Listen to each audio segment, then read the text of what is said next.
looking for the mystery beneath the northern star, looking for the pot of gold at the rainbow's end, hoping that I find it soon beneath the gypsy moon. Hi, this is Jan Lewis. Welcome to be my guest. Today we have an author who is from Wakefield, Massachusetts, and he actually grew up in Southborough.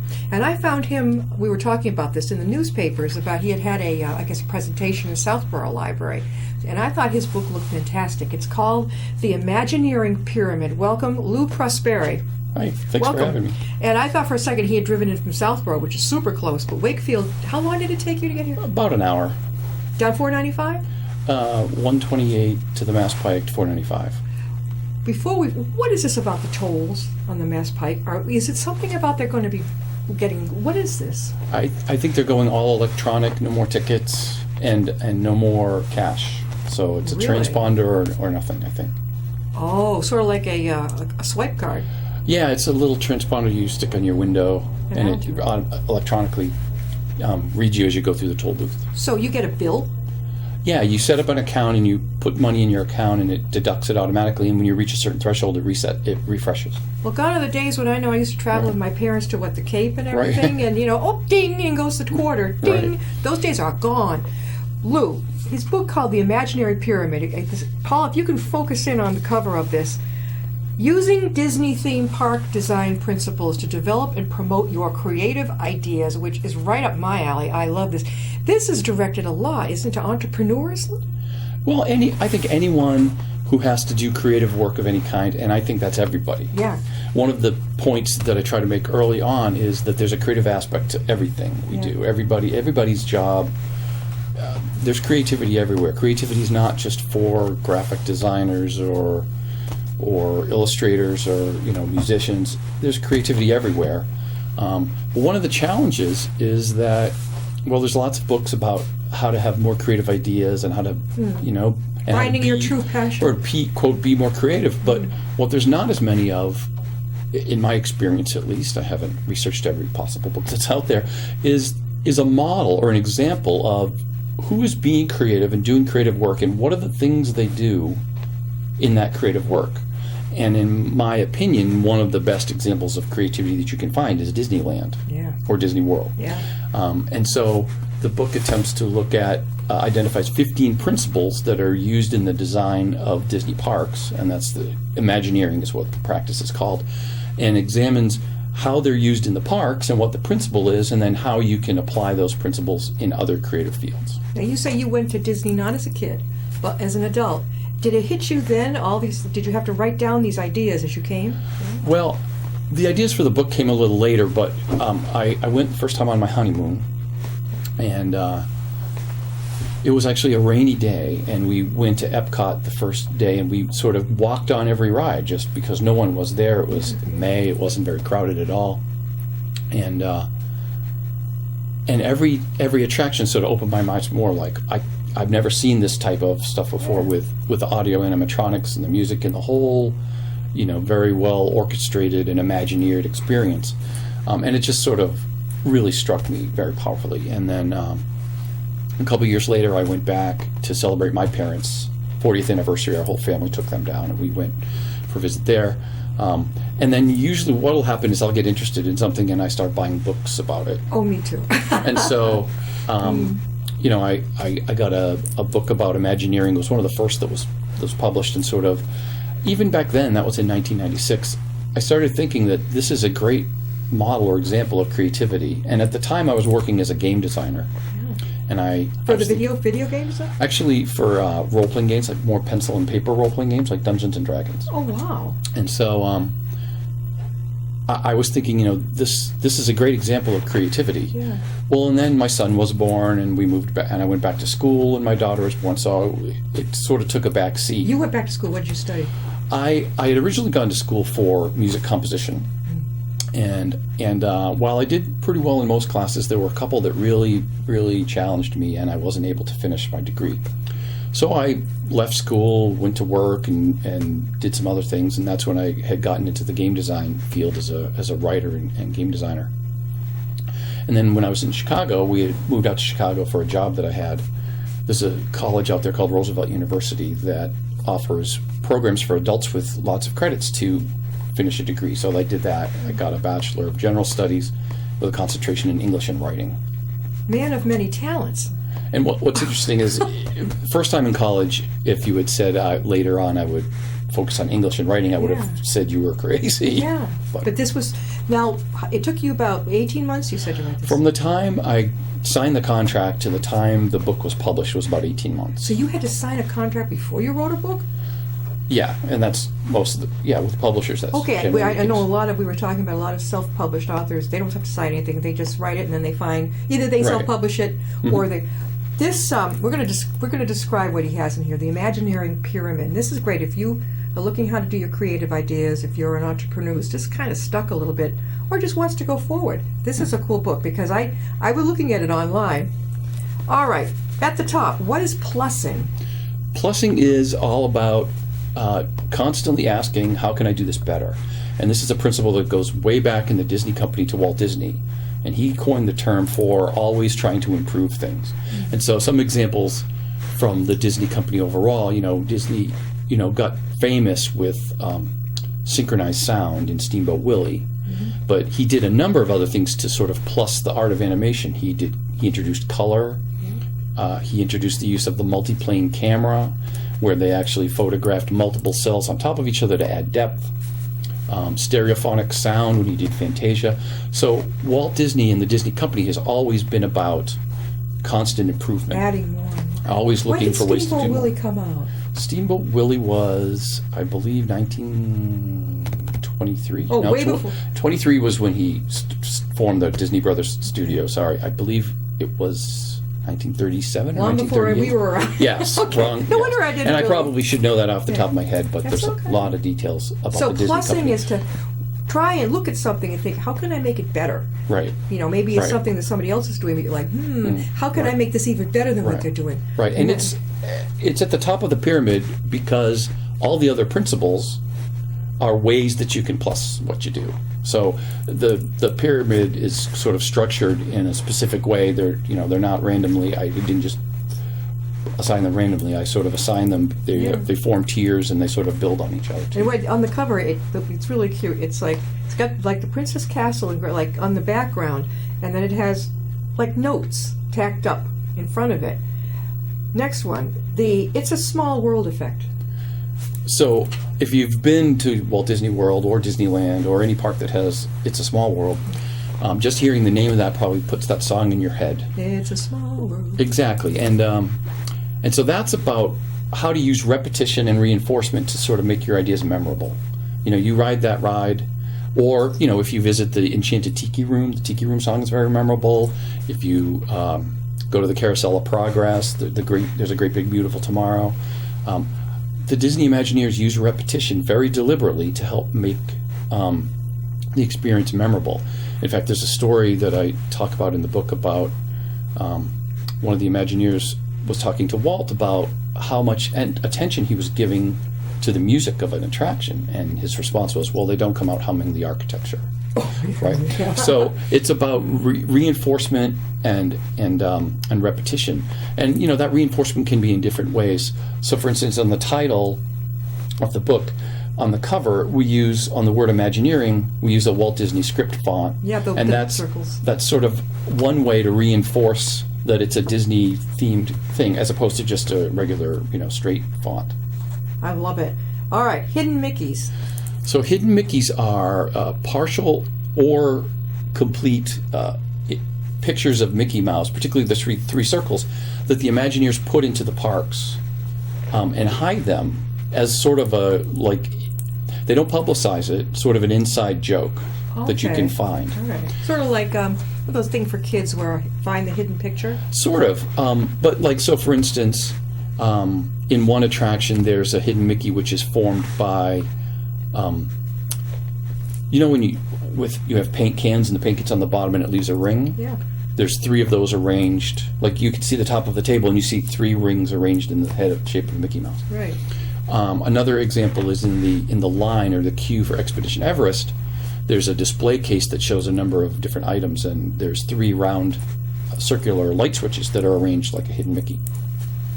And hidden Mickeys are about engaging the audience. And so what happens is when you see one of these and you find one, you don't see it the same way ever again. It sort of changes your perspective. It's like, I don't know if you're familiar with the FedEx logo, the arrow that's inside the FedEx logo. No. If you look at the FedEx logo between the E and the X, Yeah. there's an arrow in the shape of it. Really? Into the X, right? There's an arrow, and once you sort of see that, you always see it. Okay. Or the Amazon logo is another good Yeah. example. Has the smile, right? And the smile goes from A to Z, which means you can get anything A to Z from Amazon. I never even thought of it that But way. when you see it now, well, hopefully now Now you'll I'm think gonna about know. that. So the idea is that it's engaging your audience and having them actively sort of participate and engage in your experience, to make it more memorable. And you know what? We're talking with Lou Prosperi, and he's the author of The Imagineering Pyramid. You're a upcoming entrepreneur, whatever, you want to think big or better on your project, this is the book for you. Lou is wearing today a really cute, did you get that at Disney, your Mickey Mouse shirt? I actually got this online. I think my wife or children bought it for me. But I don't think you can, yeah, it's the logo of a Mickey right there. I have a whole rainbow of them. I have several, and there was a time in the summer these were the only shirts I had out, and I was wearing one every day. Lou, do you work out of your home? Do you have your own office, or? I work in my office. I work for Oracle, software company, and so that's in Burlington. I work in an office in Burlington, so from time to time I'll work at home, but generally I work in the office. So you work. So when you write, which makes me take a break from this for a second. Have you got something else coming on now that you're writing? I'm actually working on a second book, a follow-up to this. A follow-up, well, a sequel. Starting, yeah. The original intent of this book, the original working title was The Imagineering Toolbox, and it had another part to it, and there were going to be 2 main pieces, one was the pyramid and one was the process, which was a look at a simplified version of the process the Imagineers use when they design and build parks. Because I think that's another good model. Yeah. Again, people say, be creative, have creative ideas, but even the best idea doesn't implement itself. You have to go through a process. Sure. But as I was writing this, I realized I was going to run out of space. It was going to make it too big and also diffuse the subject matter a little bit too. And so the publisher and I agreed it would be better to keep it isolated. And so we called it a series. So at the bottom you'll see it says the Imagineering Toolbox with number 1. Number 1. So I just signed the contract for number 2. Which means how much longer have you got to go? Well, he wants the manuscript by May, so I'm going to do my best to do that. Well, fortunately, I had already written some of it, and I've already outlined a lot of it. You just have to put the manuscript I just have to find the time. But because this is not my day job, if you will, I do this an hour or 2 at night here and there, or sometimes earlier in the morning before my workday starts. Okay, back to his pyramid. Let me see. We did forced perspective. No, we didn't. Forced perspective and readability. Did we do that? No. Yeah. So that's the middle tier, and those are all about visual communication. And forced perspective is about using the illusion of size. Mm-hmm. And so that's a theatrical technique where things are drawn in such a way that they look bigger than they are. In the Disney parks, they do that for various reasons. For instance, on Main Street, USA, in Magic Kingdom, the buildings on either side, the first floor are actually 90% of actual size, the second floor is 80%, and the third floor is even smaller. That way you see, and it looks like it's a 3-story building, but it's not a 3-story building. So it's much smaller. Another way they use it a lot is there's a height limit in terms of how high they can build things in Orlando without having to put an airline marker on it or a beacon, and that's 200 feet. So all of the structures at Disney World are less than 200 feet. So they use forced perspective to make it look bigger. So Cinderella Castle, for instance, at the ground level, the bricks and stones that are make up the castle are one size, and as they move up the castle, they get smaller, and the scale gets smaller. So it looks like it's full size, but it's not as big as it appears to be. Yeah, right. And so that's about in your creative ideas, particularly when promoting them and communicating your ideas. Sometimes you have big idea, but you don't want it to seem so big. So you can use forced perspective in reverse to sort of make it seem a little bit smaller. And in fact, the Imagineers do just that in Epcot at the American Adventure Pavilion. That's supposed to be a colonial building. Yeah. But because of the requirements of the show and the number of people that would be going through it, it needed to be a 5-story building. And they did not have 5-story buildings in colonial times. So they used forced perspective sort of in reverse to make it seem like a 2-story building, even though it's much bigger than that. Epcot. Now, I remember when it was in Canada, Montreal. My father brought us up there. That was a long hike. Ugh. Yeah, that was the Expo 67 had a dome. I'm dating myself here, but that's where we went. Was very similar to Spaceship Earth. I did not. My mother and I did not. It was a great thing.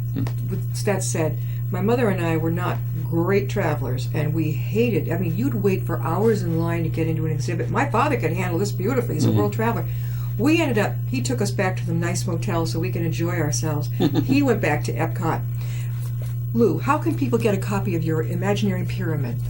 So the book is available in paperback, like this copy, as well as on Kindle format, and it's available on Amazon, and both are available via Amazon. The Imagineering Pyramid by Louis J. Prosperi. Now, readability and kinetics. Yep, so readability is about simplifying complex subjects. So a good example in theme parks, when you're in a dark ride, you know, those rides that are in the dark. And Yeah, I don't do those anymore. Well, so like, not in this world. So for instance, Pirates of the Caribbean is a good example. Yeah. The ride is constantly moving, and so the Imagineers only have a certain amount of time to communicate a scene, because your vision will move and you'll and so they design their scenes as sight gags and to make them very readable. Yeah. So, for instance, the best example I like is the jail scene in Pirates of the Caribbean. You can come across there's pirates in the jail, the dog has the keys in his mouth, and you instantly know what's going on. Yeah. And so that's about simplifying complex ideas, especially, again, when communicating your ideas, you need to simplify them to help them make them readable for your audience. Is that the kinetics part of it?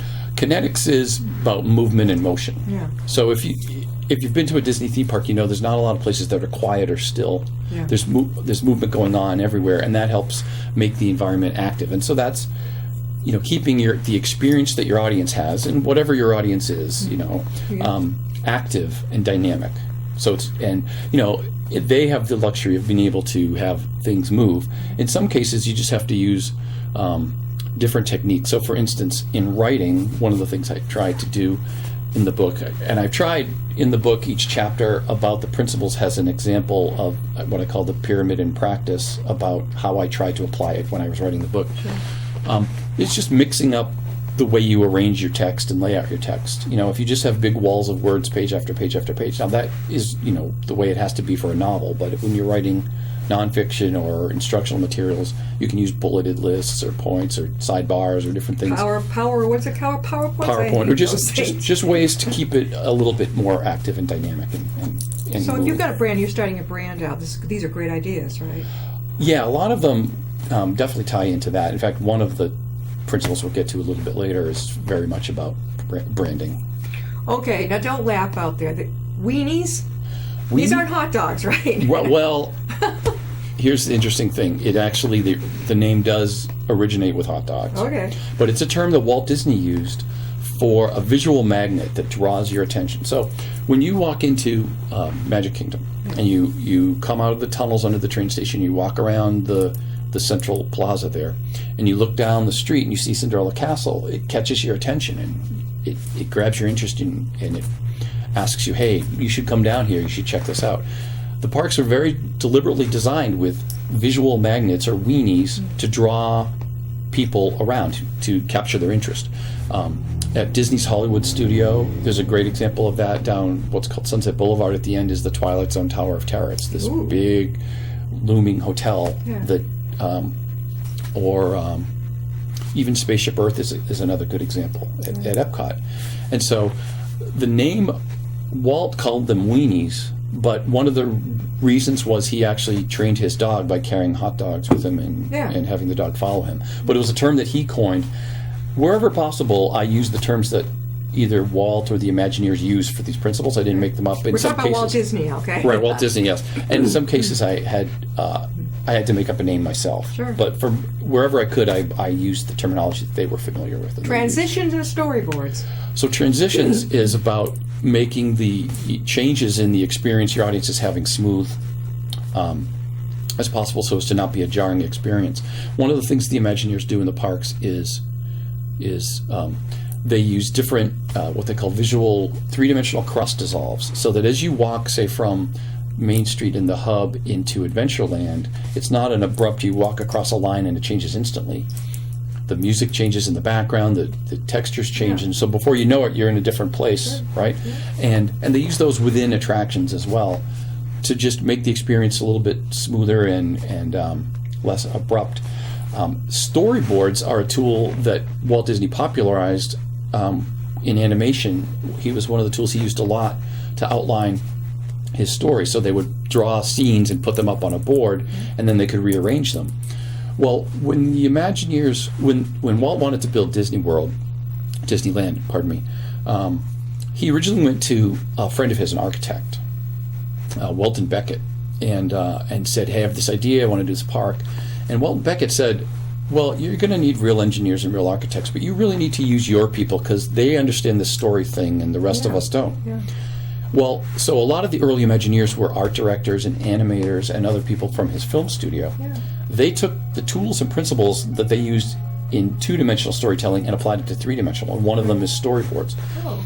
So when we're talking about outside the park or beyond the berm, is the phrase I use in the book, that's about seeing the big picture and using tools to step back and seeing the overall experience. Right, and right. that might be using actual storyboards.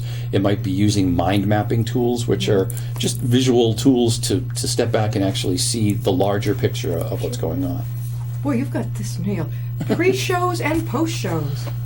So that's about introducing and reinforcing your story and your subject matter. So when you go to most attractions at Disney World or Disneyland or any of the parks, it's rare that you just step off the pavement into the attraction. There's usually a line with some decorative things at the very least, or sometimes there's pre-show movies or films.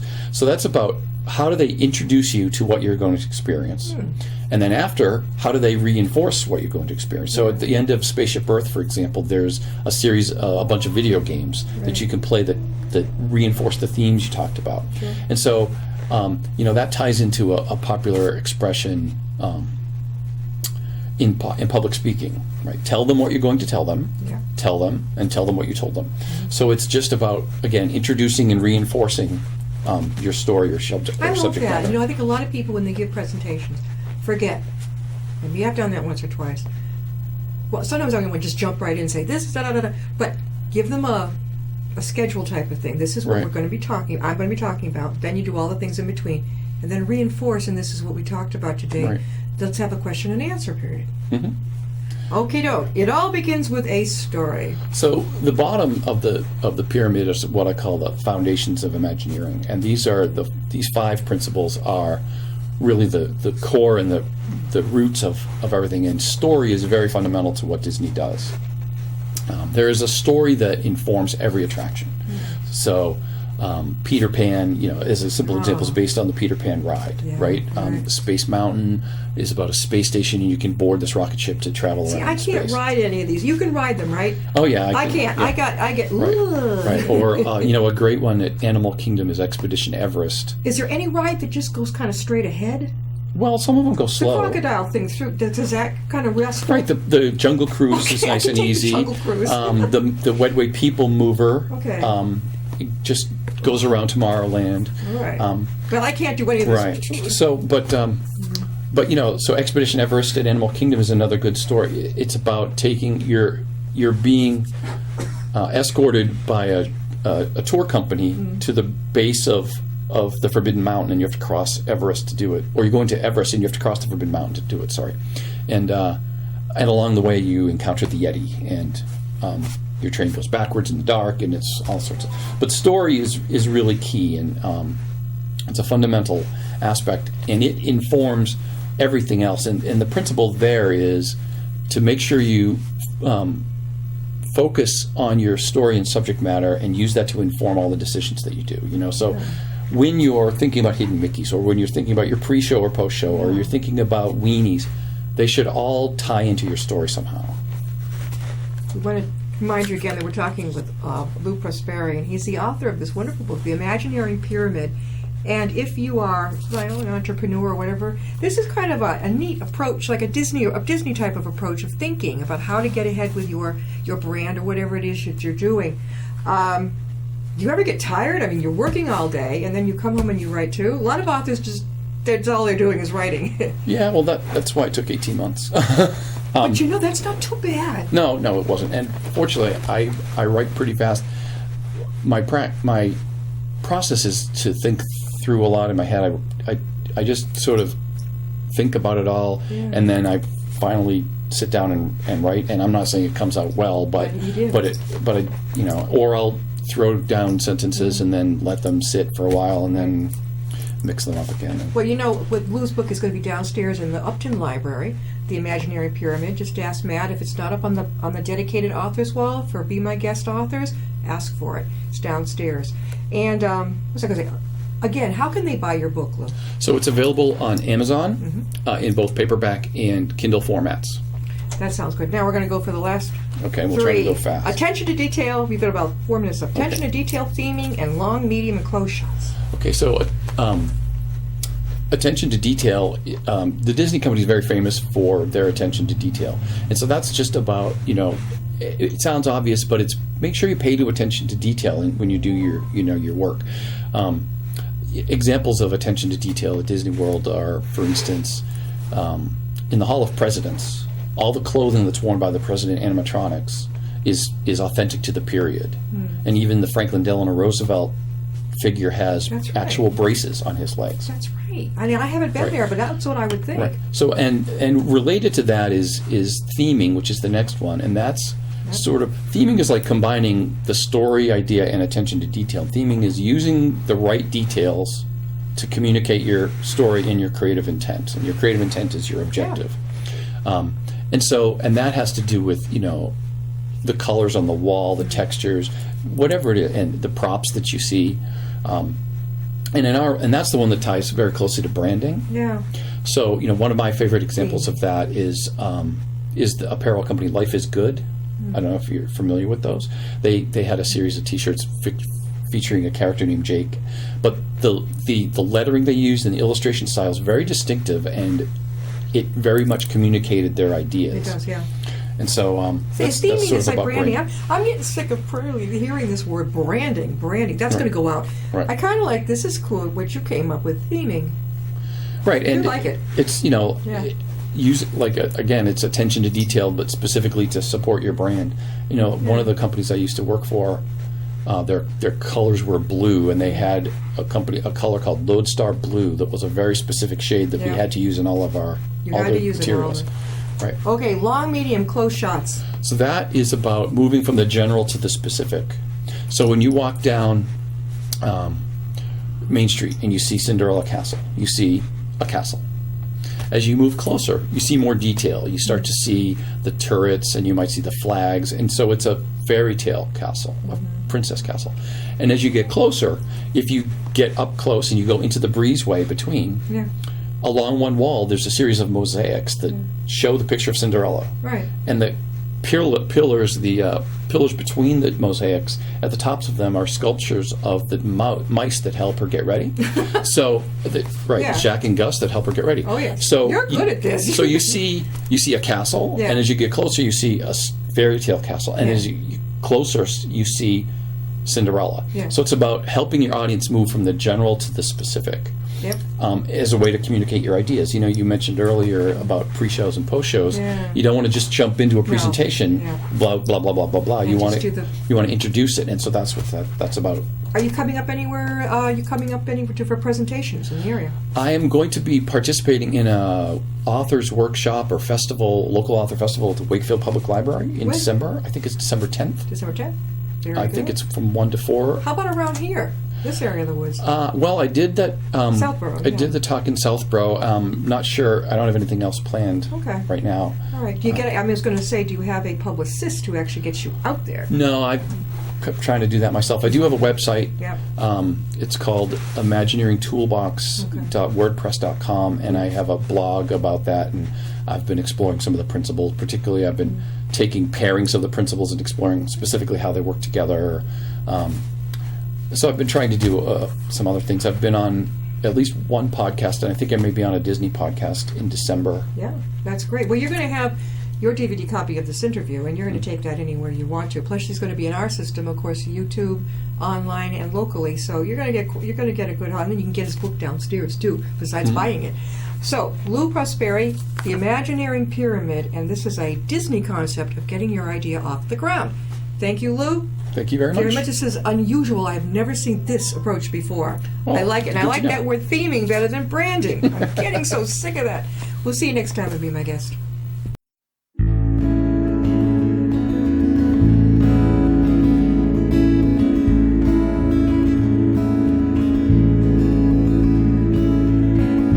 Riding on a shooting star, heading out toward a dream. Tomorrow's even closer than it seems.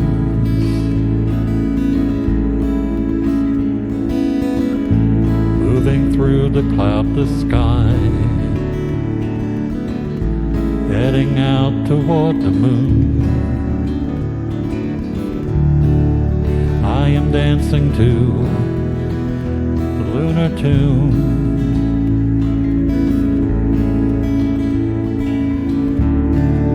Life goes by so quickly, time just slips away. But tomorrow brings a brighter day.